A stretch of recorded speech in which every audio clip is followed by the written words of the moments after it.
Hello അസ്സാമു അലൈക്കും, welcome to Nahas world. ഇന്ന് ഞാൻ ഇവിടെ ഉണ്ടാക്കാൻ പോകുന്നത് ഒരു എമ്മി വാഞ്ചോ കേക്കാണ്. ഇപ്പോൾ ട്രെൻഡി ആയിട്ട് നിൽക്കുന്നത് വാഞ്ചോ കേക്കാണല്ലോ. എല്ലാവർക്കും വീട്ടിൽ ട്രൈ ചെയ്യാൻ നല്ല ആഗ്രഹം ഉണ്ടാവും. സോ ഞാനിവിടെ ഈസി ആയിട്ട് നിങ്ങൾക്ക് പറഞ്ഞു തരാം എങ്ങനെ ഉണ്ടാക്കുന്നതെന്ന്. അപ്പോൾ അതെങ്ങനെ ഉണ്ടാക്കാൻ നമുക്കൊന്ന് നോക്കാം. അതിനു മുമ്പ് എൻ്റെ ചാനൽ ആദ്യമായിട്ടാണ് കാണുന്നുണ്ടെങ്കിൽ നിങ്ങൾ സബ്സ്ക്രൈബ് ചെയ്യുക, ലൈക്ക് ചെയ്യുക, ഷെയർ ചെയ്യുക, എന്നെ സപ്പോർട്ട് ചെയ്യുക. അപ്പോൾ ഞാൻ ഇന്നിവിടെ ഉണ്ടാക്കാൻ പോകുന്നത് 1.5 കിലോൻ്റെ വാഞ്ചോ കേക്കാണ്. അതിനാവശ്യമായത് 6 മുട്ടയും പിന്നെ ഐസിങ് ഷുഗർ ഉണ്ടെങ്കിൽ 1.5 കപ്പ് എടുക്കുക, അല്ലെങ്കിൽ 1.5 കപ്പ് പൗഡേർഡ് ഷുഗർ എടുക്കുക. എന്നിട്ട് അതിലേക്ക് നമുക്ക് ഈ മുട്ട ഒരു ബൗളിലേക്ക് ഒഴിക്കാം. ഇതിൻ്റെ വൈറ്റും യെല്ലോ ഒക്കെ യൂസ് ചെയ്യാം, നോ പ്രോബ്ലം. പിന്നെ നമുക്ക് അതിലേക്ക് വേണ്ടത് 1.5 ടീസ്പൂൺ വാനില എസൻസ് ആണ്, അത് ഒഴിക്കാം. പിന്നെ വേണ്ടത് ഒരു നുള്ളു ഉപ്പാണ്. ഇത് 3 കൂടി ഇട്ടിട്ട് നന്നായിട്ട് ബീറ്റ് ചെയ്യുക. നന്നായിട്ട് ഫ്ലഫി ആയി വരുന്ന വരെ ബീറ്റ് ചെയ്യണം. അതിൻ്റെ ഇടയ്ക്ക് നമുക്ക് ഷുഗർ ഇട്ട് കൊടുക്കണം. ഷുഗർ ഇട്ടേണ്ട ടൈം ഇതിങ്ങനെ നമ്മൾ ബബിൾസ് വരണം. ഈ ബാറ്ററിൽ ബബിൾസ് വന്ന് തുടങ്ങുമ്പോൾ നമുക്ക് ഷുഗർ ഇട്ട് കൊടുക്കുക. ഐസിങ് ഷുഗർ അല്ലെങ്കിൽ പൗഡർഡ് ഷുഗർ.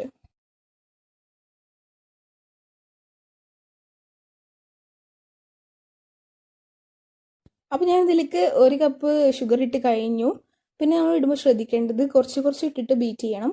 ഇനിയിപ്പോൾ 1 കപ്പും കൂടി ഇടാൻ പോവാണ്. അതും ഇട്ടിട്ട് നന്നായിട്ട് ബീറ്റ് ചെയ്യണം. ഫ്ലഫി ആയിട്ട് വരുന്നത് വരെ നന്നായിട്ട് ബീറ്റ് ചെയ്യുക.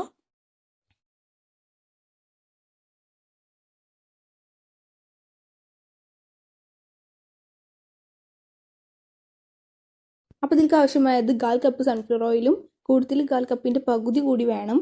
കാരണം ഇത് 6 മുട്ട ആയതുകൊണ്ട് തന്നെ നമുക്ക് അത്ര യൂസ് ചെയ്യണം. 4 മുട്ട ആകുമ്പോഴാണ് 1/4 കപ്പ് യൂസ് ചെയ്യൽ. അപ്പോൾ അത് 6 മുട്ട ആയതുകൊണ്ട് നമുക്ക് ഇങ്ങനെ യൂസ് ചെയ്യാം. അപ്പോൾ നേരത്തെ പറഞ്ഞ പോലെ തന്നെ 1/4 കപ്പും പിന്നെ 1/4 കപ്പിൻ്റെ ഒരു പകുതി ഉണ്ടായിരുന്നില്ല, 1/8 കപ്പാണ്. അതുകൂടി ഒഴിച്ചെടുത്തത് നന്നായിട്ട് ബീറ്റ് ചെയ്യുക. നല്ലൊരു ഷൈനിങ് ആയി വരുമ്പോൾ നമുക്ക് നിർത്താം. നമുക്ക് അടുത്തതായിട്ട് ഡ്രൈ ഇൻഗ്രീഡിയൻസ് അരിച്ചെടുക്കാം. അതിന് വേണ്ടിയിട്ട് നമുക്ക് 1.5 കപ്പ് മൈദയാണ് വേണ്ടത്. എന്നിട്ട് അതിലേക്ക് 1.5 teaspoon baking powder, 1/4 teaspoon baking soda, ഇത് 3 കൂടി നന്നായിട്ട് നമുക്ക് അരിച്ചെടുക്കാം. ഒരു 3-4 തവണ നന്നായിട്ട് അരിച്ചെടുക്കണം. അപ്പോൾ നമ്മൾ നേരത്തെ ഉണ്ടാക്കി വെച്ച ബാറ്റർ, മുട്ടൻ്റെ ബാറ്റർ ഇല്ലേ, അത് 2ആയിട്ട് പാത്രത്തേക്ക് എടുക്കണം, സെയിം ആയിട്ട് എടുക്കണം കേട്ടോ. എന്നിട്ട് ഒരു ബാറ്ററിലേക്ക് നമുക്ക് കോക്കോ പൗഡർ ഇട്ടിട്ട് നന്നായിട്ട് ഇളക്കുക. അതിലേക്ക് 3/4 കപ്പ് ഡ്രൈ ഇൻഗ്രീഡിയൻസ് ആണ് എടുക്കേണ്ടത്. എന്നിട്ട് അത് വിസ്ക് വെച്ചിട്ടോ അല്ലെങ്കിൽ ഫോർക്ക് വെച്ചിട്ടോ നന്നായിട്ട് മിക്സ് ചെയ്ത് കൊടുക്കാം. ഒന്നിൽ ഡാർക്കും ഒന്നിൽ വൈറ്റും ആയിട്ടാണ് വേണ്ടത്.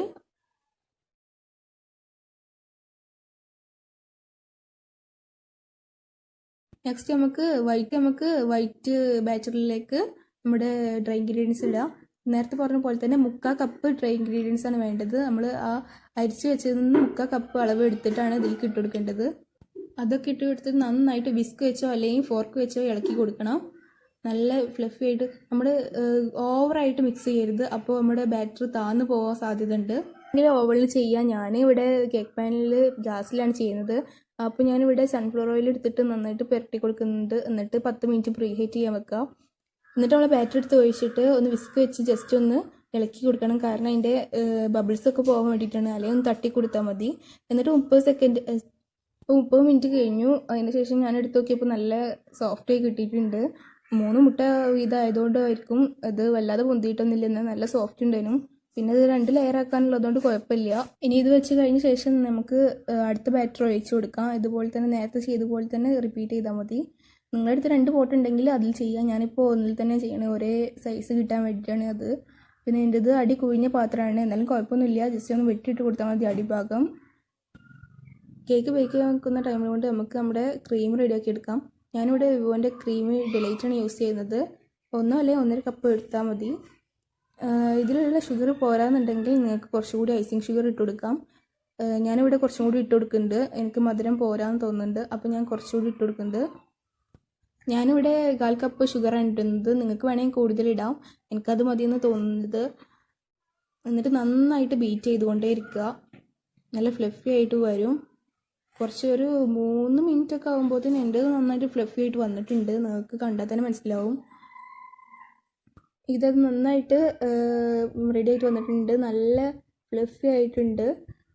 വല്ലാതെ ഓവറായി ബീറ്റ് ചെയ്യരുത്, അപ്പോൾ പിന്നെയും മെൽറ്റായി പോവും. നമ്മുടെ കറക്റ്റ് അളവിലെടുക്കണം.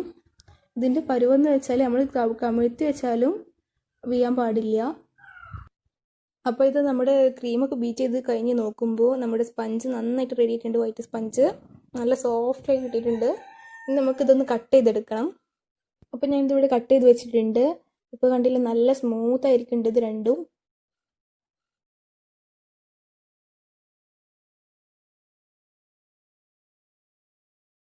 ഇനി നമുക്ക് ഐസിങ് ചെയ്യാൻ വേണ്ടിയിട്ട് ഫസ്റ്റ് ഡാർക്ക് സ്പഞ്ച് എടുക്കാം. എന്നിട്ട് അതിന് മുകളിലേക്ക് ഷുഗർ സിറപ്പ് സ്പ്രേ ചെയ്ത് കൊടുക്കാം.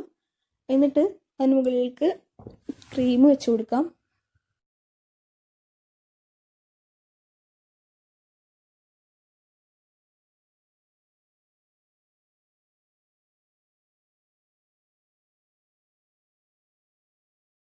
ഇനി നമുക്ക് വൈറ്റ് സ്പഞ്ച് വെച്ച് കൊടുക്കാം. എന്നിട്ട് നേരത്തെ ചെയ്തതുപോലെ തന്നെ ഷുഗർ സിറപ്പ് സ്പ്രേ ചെയ്തിട്ട് ക്രീം വെച്ച് കൊടുക്കാം. ഇതുപോലെ തന്നെ അടുത്തതിനും റിപ്പീറ്റ് ചെയ്യാം. ഇതിന് മുകളിൽ ഡാർക്ക് സ്പഞ്ച്, അതിന് മുകളിൽ വൈറ്റ് സ്പഞ്ച്, അങ്ങനെ വെച്ച് കൊടുക്കാം.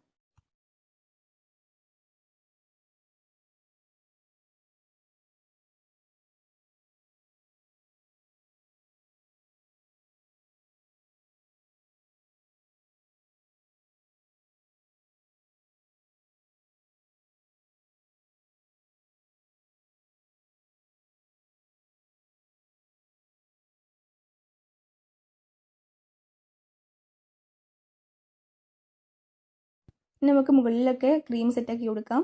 നല്ല ഷേപ്പാക്കി കൊടുക്കണം. അതിന് വേണ്ടിയിട്ട് ടേൺ ടേബിളൊക്കെ ഉണ്ടെങ്കിൽ യൂസ് ചെയ്യുകയാണെങ്കിൽ നല്ലതാണ്. ഇവിടെ ഞാൻ മെൽറ്റഡ് ചോക്ലേറ്റ്സ് ഉണ്ടാക്കി വെച്ചിട്ടുണ്ട്. അപ്പോൾ നമുക്ക് വൈറ്റ് ചോക്ലേറ്റ് ഒഴിച്ചു കൊടുക്കാം.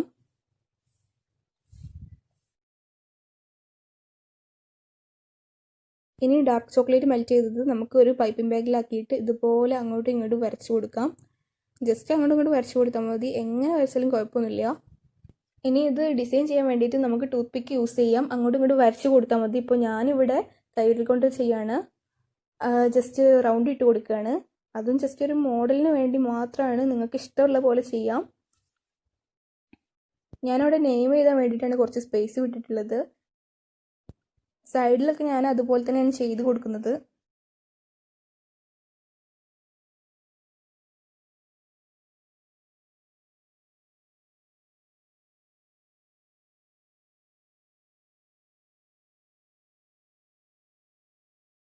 ഇനി നമുക്ക് നെയിം എഴുതി കൊടുക്കാം. ഇതൊരു ഓർഡറിനുള്ള കേക്കായിരുന്നു. ഇതപ്പോൾ ഇതിന് മുകളിൽ ഞാൻ ജസ്റ്റ് ഒന്ന് ചോക്ലേറ്റ് കൊണ്ട് ഡെക്കറേറ്റ് ചെയ്തിട്ടുണ്ട്. ചെറിയും വെച്ച് കൊടുത്തിട്ടുണ്ട്. ഇപ്പോൾ നമ്മൾ കേക്ക് റെഡി ആയിട്ടുണ്ട്. നല്ല യമ്മി കേക്കാണ്. നിങ്ങൾക്ക് വേണമെങ്കിൽ ആ സ്പഞ്ചിനുള്ളിലൊക്കെ ചോക്ലേറ്റ് ഒഴിച്ച് കൊടുക്കാം കേട്ടോ. Thank you for watching.